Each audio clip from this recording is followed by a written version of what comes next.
this guide, I will be showing you guys how to fix the File Explorer preview not working issue, especially when you see the message the file you are attempting to preview could harm your computer.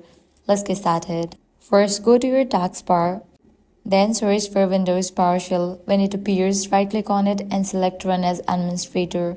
Once PowerShell opens, enter the first command to identify your downloads folder name. After you find it, type the second command to unblock your previously downloaded PDF files.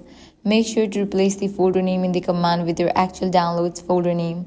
You can find both of these commands in the video's description below. Once the unblocking process is done, close PowerShell. Next, press the Windows plus R keys together to open the Run dialog box. Now over here you'll need to type in Regedit and click on OK to open the Registry editor. Now, we will make a few changes to fix the preview issue permanently. In the Registry editor, navigate to the following path: Current User, then Software, then Microsoft, then click on the option Windows, then Current Version, and finally Policies. Once you're inside the Policies folder, right-click on the right hand and choose New, then Key.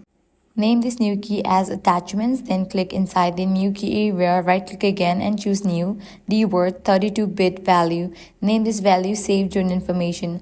Finally, double-click it and set its value to 1, then click OK. Choose the Registry editor and reopen Files Explorer. Now check your preview pane. The issue should be fixed. You should be able to preview your files without any warnings. And that's it, you have successfully fixed the File Explorer preview not working problem. If this guide helped you out, do not forget to like, share and subscribe.